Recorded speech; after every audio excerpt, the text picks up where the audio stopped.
BBC did an investigation this morning that less than half of UK universities provide any actual record of their sexual misconduct data. So a lot of them use an umbrella term for everything. Some of them do specify as to whether it was sexual assault, rape, harassment, so on and so forth. So in Wales we have 8 universities. There's been over 1,000 sexual misconduct cases in the last 6 years.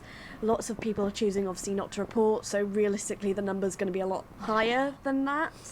Some of the victims feel like while CME is supportive, they don't know where to go or who to contact.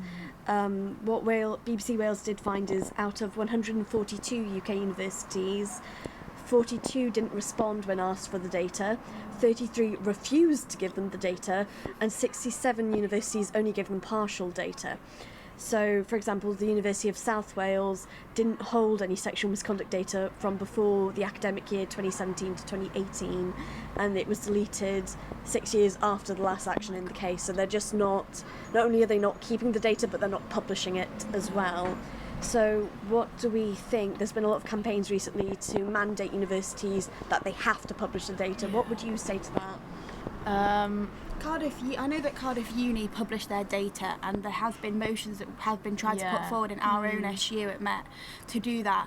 But with Met being so unpolitical and so they sit on the fence about everything, and they're a very sporty uni instead of anything else. I feel like when you join like Cardiff Metropolitan, you're pushed towards a sport or your course. And that's all you're given. So when you are a fresher, I was told there was no. I currently, even as a co-president, I don't know what the format is for Met to do that. We have campaigned. We've tried to talk to the SU about Women's Day things, and we have had nothing back to us about the support that they would give female students or any students with issues of like sexual assault and allegations or anything like that. It's not open at the university, especially when, as Met being like the sports society in Cardiff, it's completely known that if you go to a sports social or something like that, there's that notion of sexual assault within male and the drinking culture is so heavy, and it's so normalised to just drink so much alcohol and and that would put a lot of females in a point of feeling unsafe. I know that when you go to it sounds stupid, but Revs Wednesdays is SU run. It's sponsored by Cardiff Metropolitan, and the amount of people that say that they've been sexually assaulted in there is ridiculous. But when you go and look at anything about that, there's nothing, because it's not on Cardiff campus. So and because Cardiff campuses are so small, you can't pin anything down to specifically something where it happened on campus. So are you surprised by these findings at all? I'd like to say but no, I think. No. The horrible stories when we started this society of the different things that have happened to women, and why we wanted to start this society is for just more support at university for people that are being marginalised. It's not really surprising to know. I don't even know where I'd go. If something were to happen to me, do I speak to the SU? Do I speak to someone at the top of the uni? Do I speak to a course leader? There's no sort of direction. There's nothing on the website that I'm aware of that we know who we can speak to and who we can trust. And the fact that these figures are so high is even worse. It's what is the point? Yeah, I say something and my university would just be one of the people to not comment and make. So if I was to come out, I'm not going to be. What's the point in telling people about what happened? Is that figure even going to be recorded? And even if it is, I'm just a number. Are you actually going to do anything or not? Yeah. So what more do you think universities across Cardiff can be doing to improve? They need to be trustworthy. I feel like no one's going to speak to a university because they don't think it's going to go anywhere. It's not going to be handled with correctly. They're going to be told it wasn't on campus or it wasn't at one of the accommodation sites, so they can't do much about it. There's no support at all. And I don't think it's just enough to say that as a university you can support individuals. You need to actively be against this. There's no anti-sexual assault cases whatsoever. They're not actively pushing it out there, just because when the time may come they might say, oh no, we are here for you, but the times have come for people but they didn't know. There's no outreach to prove that they have this support. We need to stop it from happening, not just give support after it's already happened. Yeah, it just feels like it's too little too late, and when it does happen, people don't even know where they can go. So Yeah. So as I said, there's been over 1,000 cases across Welsh universities in the last 6 years. Why do you think the numbers are so high in Wales?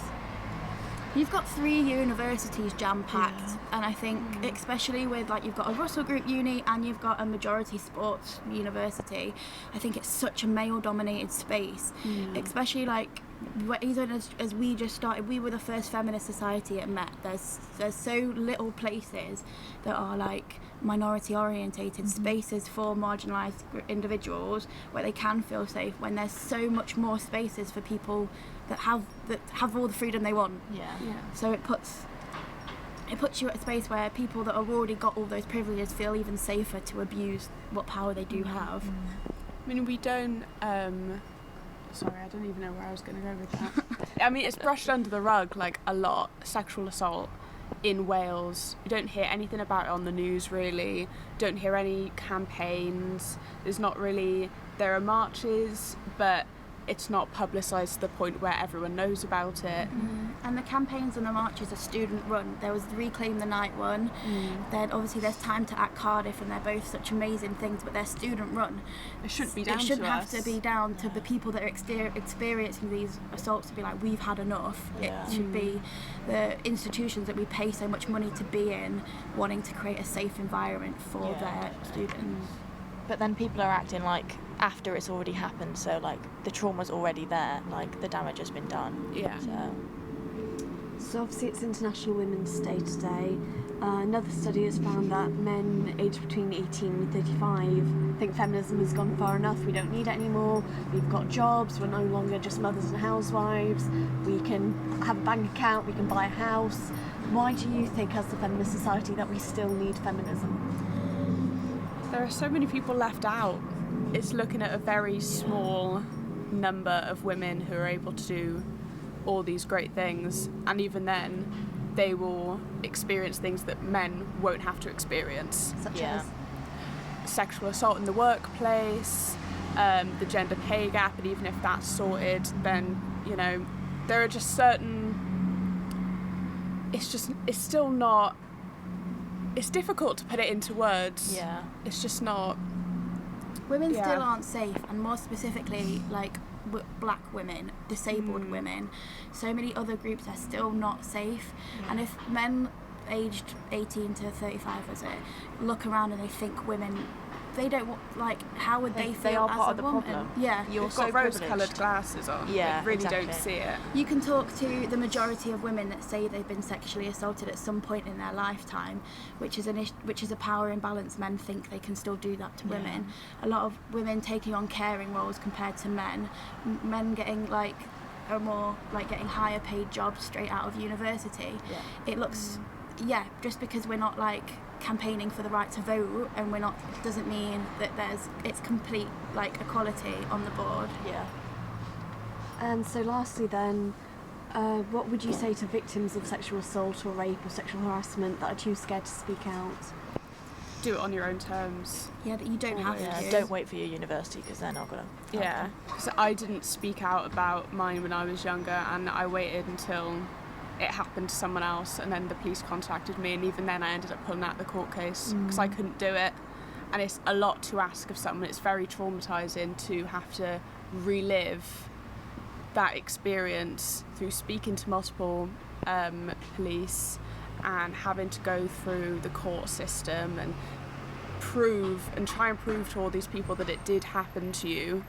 It's a lot, and it's very traumatising in another sense.